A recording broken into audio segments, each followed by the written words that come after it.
수백 년 전에 예언의 글이 현실로 이루어진다는 것은 오직 성경에서만 가능합니다. 전 세계 어디에서도 찾을 수도 없고 들을 수도 없는 그런 사건이 있죠.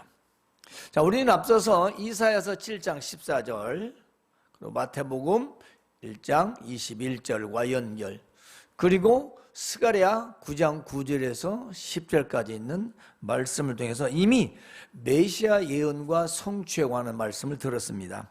오늘은 마태복음, 누가복음에서 바로 말씀대로 오시는 바로 메시아 예수님을 전하려고 합니다. 먼저 우리가 마태복음에 있는 말씀을 잠깐 살펴보면요, 1장 18절에서 25절에 나오는 말씀인데요, 바로 요셉에게 전하는 메시아에 대한 예고입니다. 요셉을 통해서 전한 메시아 탄생 예고죠. 자, 이 요셉을 통하여 메시아 오심을 예고하고 있는데요, 요셉과 마리아는 정혼한 사이였습니다. 그런데 동침을 한 적이 없는데 마리아가 임신한 사실을 알고 이 요셉이 가만히 파혼을 하려고 했어요. 그런데 이때 요셉의 꿈에 천사가 나타나서 말하기를 네 아내 마리아가 임신은 성녀로 된 것이라, 그리고 아들을 낳을 것이고 이름을 예수라라. 이는 자기 백성을 그들의 죄에서 구원할 자라. 이렇게 얘기를 하는 거예요. 아내 데려오기를 둘이 오지 말라는 거죠. 즉 이것은 메시아 예수님의 탄생을 예고하는 바로 사건이죠. 자, 그리고 오늘은 누가복음에서 마리아에게 전하는 바로 메시아 탄생 예고입니다. 자, 마태복음에서는 요셉을 중심으로 해서 요셉에게 얘기를 하고, 그리고 요셉을 통해서 마리아에게 들려지게 합니다. 그런데 누가복음에서는 이제는 마리아 당사자에게 예고를 합니다. 바로 누가복음 1장 26절에서 45절 오늘 말씀인데요, 천사 가브리엘이 나타나서 마리아에게 메시아 탄생을 예고하고 있죠. 자, 하나님의 그 보내심을 받은 자, 이게 중요합니다.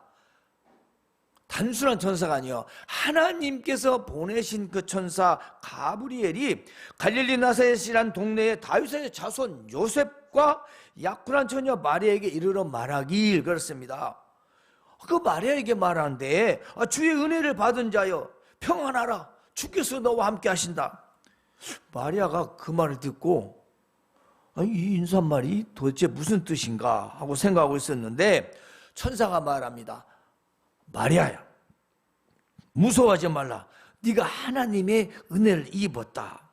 그리고 또 이어서 말합니다. 보라, 내가 잉태의 아들을 낳을 것인데 바로 그 이름은 예수라라. 이는 큰 자가 되고 지극히 높으신 이의 아들이라 불릴 것이라.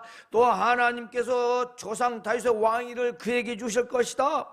영원히 야곱의 집을 왕으로 다스릴 것이며 그 나라가 무궁할 것이다. 이렇게 말하니까 마리아가 했다가 나는 남자를 알지 못하는데 어찌 이런 일이 있을 수 있습니까? 이때 천사가 대답합니다. 성령이 내게 임하시고 지극히 높으신 이의 능력이 너를 덮으시리니, 그렇습니다. 이러므로 나실 바 거룩한 이는 하나님의 아들이라 불려질 것이다. 보라, 내 친족도 엘리사벳도 늙어서 아들을 임신하였다. 본래는 임신하지 못하였는데 이미 임신한 지 6달이나 되었다. 대저 하나님의 모든 말씀이 능하지 못하심이 없다. 그럽니다. 즉 이 말씀은 하나님께서는 불가능한 일이 전혀 없느니라 라는 말씀입니다. 잠깐 말씀드리면 여기 엘리사벳이 낳은 아들은 바로 세례 요한이에요. 세례 요한은 예수님보다 6달 먼저 낳았습니다. 사촌지간이에요. 혈육으로 말하면 형님이죠. 그래, 나이가 많아서 잉태할 수 없는데 하나님께서 사람들은 잉태가 안 되는 임신도 하나님 하실 수 있다라고 그렇게 말하는 것입니다. 마리아가 말합니다. 주의 여종이 오니 말씀대로 내게 이루어지리이다 하고 하니 천사가 떠났습니다. 마리아가 엘리사벳을 방문할 천사의 말을 확인하고 하나님께 영광을 돌립니다. 사가랴가 집에 들어가 엘리사벳에게 문안을 합니다.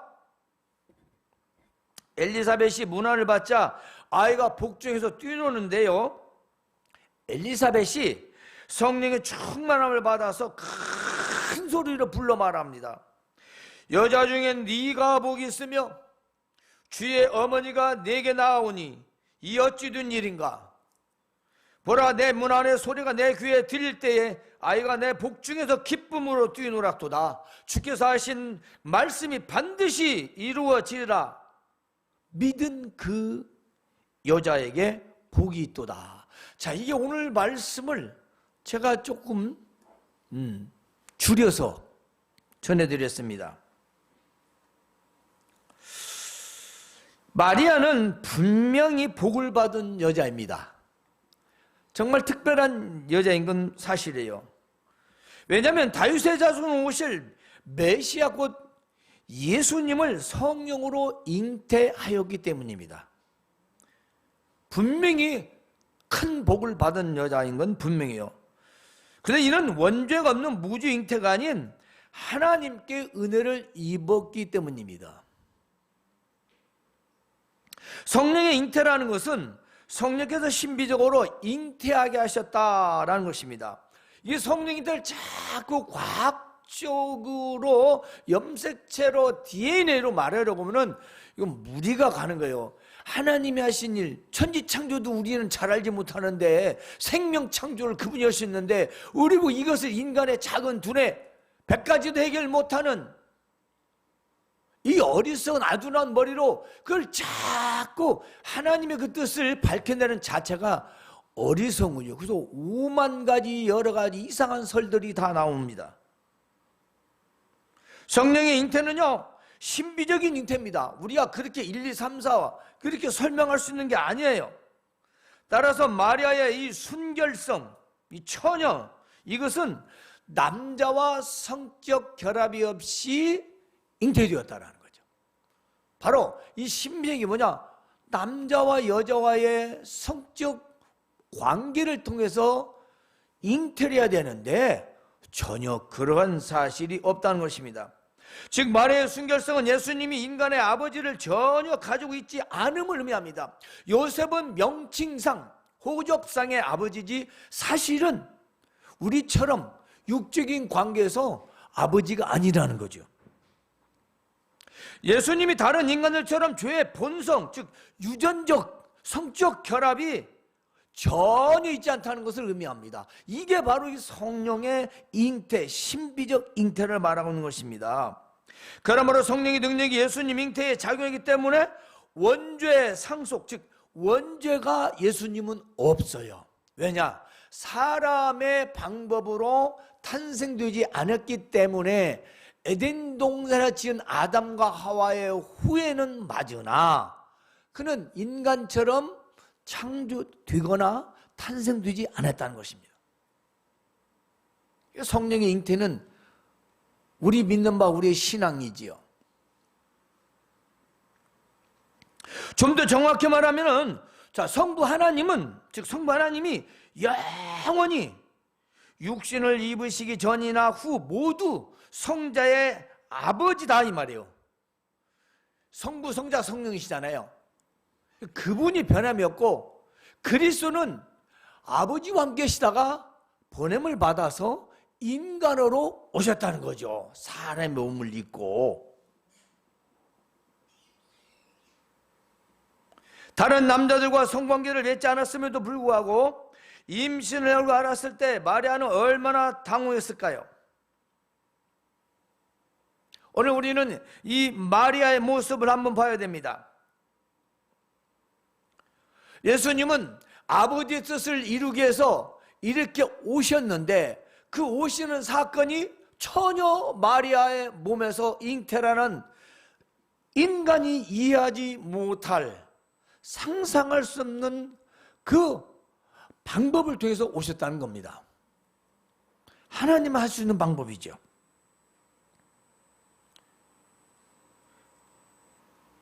때문에 마리아나 요셉이나 이 사실을 알고 굉장히 당혹스럽고 두려웠던 것입니다.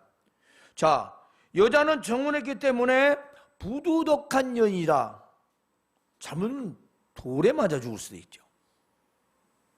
또 그 당시에 아유 우리 결혼할 거야, 소위 혼전 임신, 요즘 같은 데는 흉도 아니고 권장하기까지도 합니다. 그때 당시에는 굉장한 수치죠. 수치예요. 그게 우리나라에서도 얼마 전까지만 그랬습니다. 혼전 임신 아주 수치스럽게 생명이 잉태되었음을 굉장히 수치스럽게 생각한 거죠. 그시로 생각하면 비난, 그리고 분명히 또 여성으로서 상처를 받았을 것이고 또 세상에 망신은 확실히 받았을 것입니다. 그럴 수밖에 없죠. 하지만 마리아의 최종적인 대답은 무엇이었을까요? 네, 주의 여종이니 말씀대로 이루어지다. 그렇습니까? 나는 전혀 몸일지라도 그래야 성령이 잉태라면 어떤 것도 네 하고 순종의 모습이었습니다. 주의 여종이니 말씀대로 되게 이루어지이다. 마리아에게서 우리는 하나님을 경외하는 본보기의 모습을 보아야 합니다. 마리아를 통해서 우리의 구주가 오셨지만 한번 상상해 보십시오. 이건 그냥 일반적인 일이 아닙니다.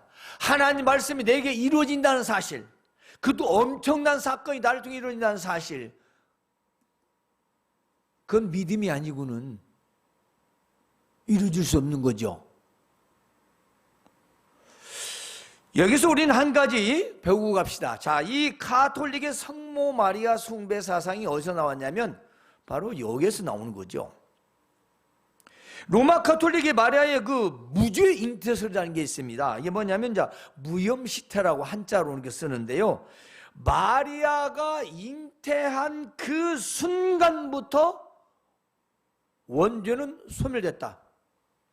없어져 버렸다. 마리아는 죄가 없다는 거예요. 그게 마리아, 성모 마리아 숭배의 사상이에요. 그런데 좀 더 말씀을 드리면 마리아의 원죄 없는 잉태교리는요, 로마 가톨릭 아주 중요한 신앙교리 중에 하나입니다. 자, 많은 가톨릭 신자들이 이 교리를 믿고 있어요. 여기에 근거를 두는 건 창세기 3장 15절인데요. 내가 너를 여자와 원수가 되게 하고 내 후손도 여자와 후손과 원수가 되게 하리니 여자의 후손은 네 머리를 상하게 할 것이요 너는 그의 발꿈치를 상하게 할 것이다. 이 말씀 사실 마리아를 말하고 있지만 마리아의 원죄 소멸을 말하고 있지는 않거든요. 잘못해서 그런 거죠. 자, 이 성경 구절을 마리아가 예수의 어머니로서 예수 구원 사역을 위해 특별히 선택받은 존재라 이렇게 해석합니다. 따라서 마리아는 죄 없이 원죄 없이 잉태되었기 때문에 마리아는 예수를 낳을 수가 있었고 예수는 죄 없는 인간으로 태어나 인간의 구원을 이룰 수 있었다라고 하는 것이 천주교 가톨릭의 교리입니다. 그런데요, 이 마리아 무죄 잉태설은요, 우리 개신교를 떼서 다른 교파에서는 전혀 받아들이지도 않고 인정하지도 않습니다. 오직 그들만 그렇게 믿습니다. 참 웃기죠. 그리고 3장 15절에 이 창세기 말씀을 잘못 해석한 거예요. 이거 해석의 오류로 봅니다, 우리는. 따라서 개신교에서는요, 모든 인간은 아담의 죄로 인한 원죄를 가지고 태어나며 예수 그리스도의 구원을 통해서만 원죄를 용서받을 수 있다. 그리스도를 통해서만이 구원받을 수 있다는 거죠. 이게 잘못 들으면요, 천주교 가톨릭 신자들의 그 교리를 받아들이는 게 훨씬 더 쉬워요. 쉽다니까. 죄 없으니까 죄 없는 사람 선택해서 죄 없는 사람 낫지, 죄 없는, 이렇게 아주 그냥 아주 간단한 논리로 당시에 우매무지한 그 당시의 사람들을 현혹시킨 겁니다. 마리아를 그냥 신으로 만들어 버린 거예요.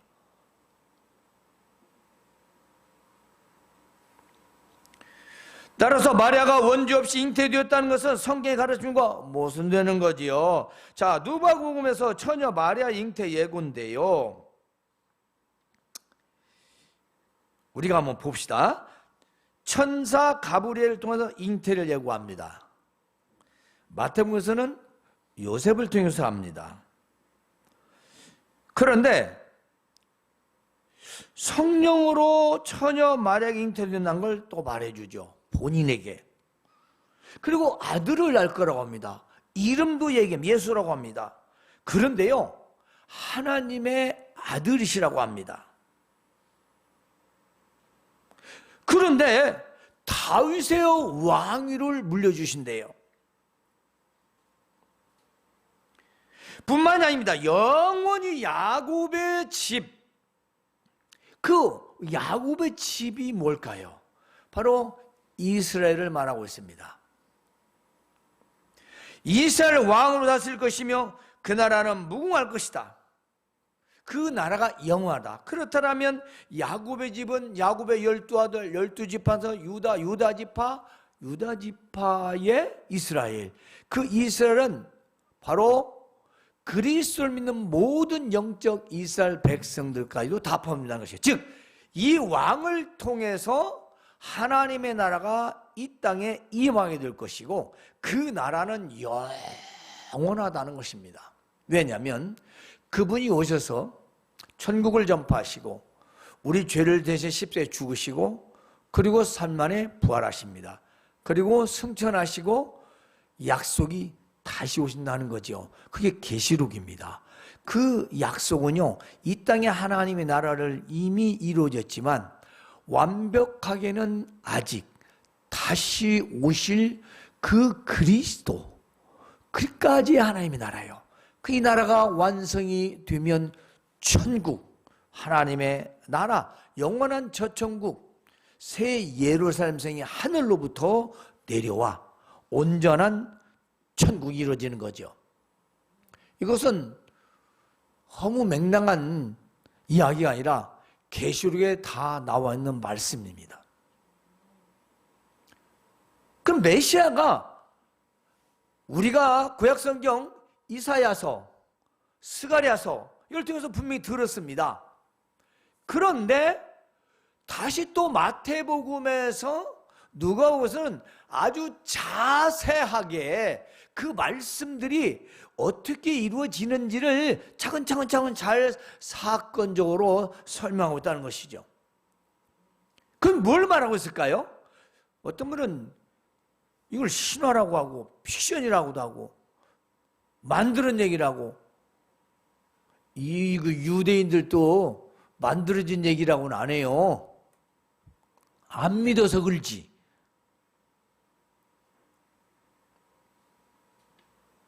분명한 것은 이 모든 일은 하나님 말씀이 이루어졌다라는 것입니다.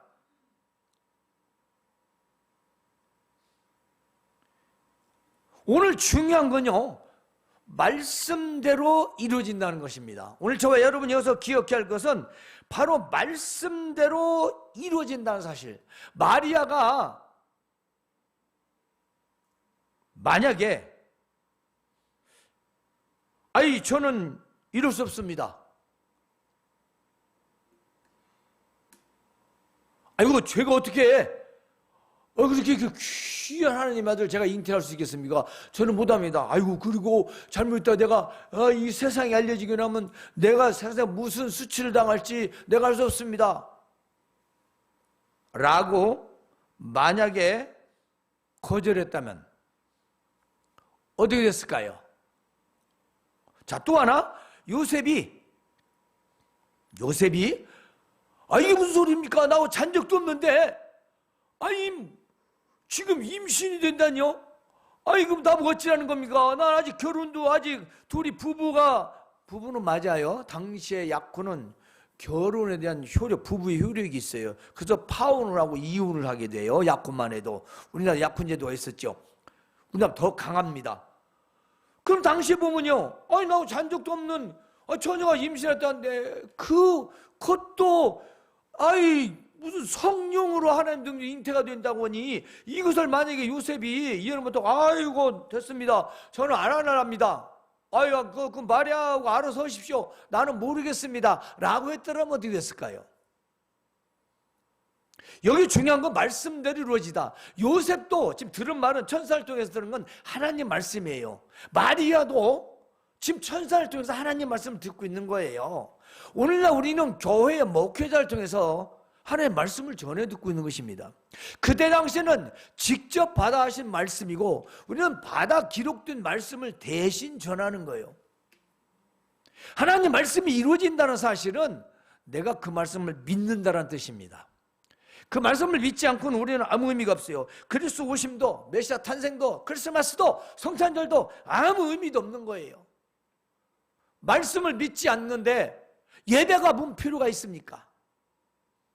안 그래요? 아니 말씀을 믿지 않는데 예배는 뭔 예배예요? 아무 쓸모없는 짓이에요. 사실은 필요 없는 짓이에요. 시간 낭비예요. 헛짓이에요. 그런 믿음은 천국에 갈 수가 없어요. 행위가 아니요, 믿음이 없다는 거예요. 믿음이 있으면 믿음 있는 행위를 나타내야죠. 믿는 사람 믿는 행위가 안 되면 예배가 뭔 필요가 있겠습니까? 아무 의미가 없죠. 이거 형식적인 거죠. 네? 그렇지 않아요? 만약에 마리아나 요셉이나 하나님 말씀이 내게 이루어질 것이라고 믿지 않았다면 어떤 사건이 닿았을까요? 수많은 여러 가지 생각할 수 있어요. 그렇지 않겠어요? 하지만 중요한 게 있어요. 우리가 마태복음 봐도 누가를 봐도 요셉은 의로운 자라 그랬어요. 의로운 자, 다윗의 후손이에요. 그러면 하나님께서 이미 다 예정해 놓으시고 어떤 사람을 통해서 메시아 올 것인가 다 그들의 그 믿음 가운데서 선택이 되었다는 것입니다. 다시 우리에게 적용합니다. 그럼 우리는 뭘까요? 하나님께서 우리를, 저와 여러분을 선택하시고 하나님의 자녀로 삼으신 이유가 뭐겠어요? 자, 요셉과 마리아도 하나님의 뜻, 하나님의 말씀을 그들을 통해서 이루어지게 하시려고 선택을 하셨어요. 그럼 오늘 저와 여러분은 이 맥없는 시간 허비하러 왔습니까? 형식적으로? 아니에요. 반드시 저와 여러분을 통해서 하나님의 뜻, 하나님 말씀을 이루시려고 저와 여러분을 부르셨고 자녀를 삼아주신 거예요. 하나님이 그렇게 할 일이 없으십니까? 무슨 어디 장식품이에요? 가만히 앉혀놓으면 앉아서 시간 되면 가고, 그건 크리스찬이 아니에요. 성도가 아니에요. 우리가 하나님 말씀이 나를 통해서 이루어진다는 사실, 그 말씀을 듣고 말씀을 믿을 때 그 말씀이 나를 통해서 이루어진다는 사실, 그 성경의 모든 기록은 나를 위한 기록이에요. 나를 위한 기록. 그 기록들이 지금 이루어지고 있고 앞으로 또 이루어질 말씀들이 성경에 기록된 것입니다. 바로 미래에 이루어질 말씀은 요한계시록을 말하는 것이고, 성경의 사건은 되풀이되고 있어요. 계속 이 세상은 하나님이 주관하심에 그걸 거스를 수 없이 계속 돌고 또 돌고 또 돌고 있어요. 여러분, 우리가 아무리 22세기 23세기가 되고 아무리 문화가 발달하고 과학이 발달해도 그 테두리를 결단코 벗어날 수가 없는 것입니다.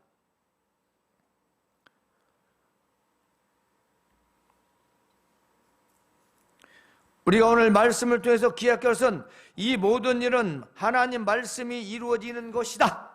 하나님의 모든 말씀은 능하심이 없다. 이것은 하나님께는 불가능한 것이 전혀 없다라는 것입니다. 즉 메시아 예수님이 구약의 예언과 주의 천사의 말대로 오셨다는 것을 우리가 잊지 말아야 합니다. 단순히 우리는 크리스마스가 아닙니다.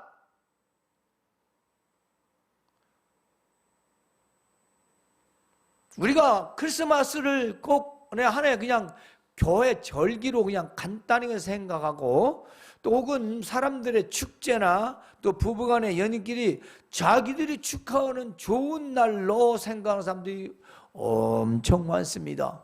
그리스도의 오심과 탄생, 그런 메시아, 내가 믿는 구주 예수님이 어떤 분이었는지, 어떻게 오셨는지 이것을 믿으려는 게 아니고, 그저 집에다 장식하고 가족들끼리 재밌게 놀고 선물 주고 받고, 그리고 산타 할아버지고 루돌프고 오만 장식을 하고 하는, 그것은 기독교와는 무관이다, 그 말씀입니다. 무관이에요. 왜냐하면 이것은 하나님의 말씀이 이루어진 거예요. 세상 어디에 700년, 500년 전의 이야기가 이루어집니까? 있어요?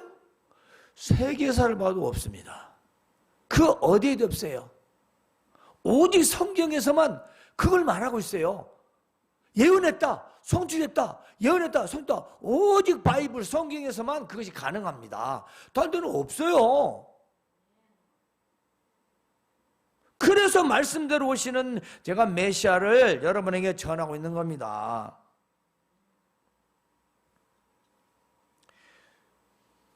그래서 우리가 성탄절을 맞이할 때 여기 이 트리도 어떤 분이 앞에 이게 별로 바꾸셨어. 나도 몰랐는 그냥 지나가면서 맨날 보면서 모자 쓴 산타클로스 위에 이렇게 윗부분만 있었잖아요. 염치가 없더라고. 나는 그런 의미로 생각 안 했지만, 지금 기독교 전반적으로 산타클로스, 루돌프콘이 이런 기독교 유럽 쪽의 잘못된 문화들을 지금 계속 우리는 지금 고쳐나가야 됩니다. 아이들에게도 그런 걸 심어주면 안 돼요. 마찬가지입니다. 왜냐? 그럼 메시아하고 아무 상관이 없어요. 예수님은 그렇게 간단하게 무슨 장식하고 하는 걸로서 그렇게 축하를 받으실 분이 아니라는 겁니다. 그건 주들끼리 좋아서 하는 일이지. 진짜 생각해 보세요. 성탄절. 야, 이거 사람으로 상상이 안 가는 일이잖아요. 상상의 성령의 잉태. 말씀이 그렇게 이루어서, 여자의 태중에 처녀의 태에 아이가 생겼다라는 게, 이게 지금 간단하게 그냥 지나갈 일이 아니잖아요. 이 엄청난 일을, 이것이 하나님 말씀이 이루어졌다, 이 말은 하나님께서는 불가능이라는 게 전혀 없으시다. 우리가 알다시피 이미 천지 창조 있죠. 또 있습니다. 아브라함과 사라의 아내 잉태, 그렇죠? 또 사가랴도 나오죠. 엘리사벳도 나오죠. 그리고 오늘 바로 또 마리아의 잉태. 사람이 생각할 때 불가능하다는 일들이 바로 성경을 통해서 기록되고 있고 우리는 듣고 있습니다. 성도 여러분, 오늘 예수님이 말씀대로 오셨다라는 것, 그 말은 정말 구체적으로 마태복음, 누가복음에 그 기록된 걸 말합니다. 이미 구약에서의 예언들이 이제는 구체적으로 마태복음, 누가복음에 증명하다시 상세하게 잘 기록됐다는 것입니다. 이루어졌다는 거지요. 자, 그러면서 우리가 지금 이루어지지 않을 말씀들이, 그렇습니다, 아직 이루어지지 않을 말씀들, 그리스도께서 다시 오시는 아주 그 놀라운 재림, 그것이 대단원의 박이죠. 물론 그 심판이 있습니다. 근데 지금 이루어지지 않은 말씀들이 앞으로 반드시 이루어진다는 것을 우리 모두 마음에 깊이 생각하면서 성탄절을 맞이하시기를 주님의 이름으로 축원합니다. 하나님, 우리 아버지님 감사합니다.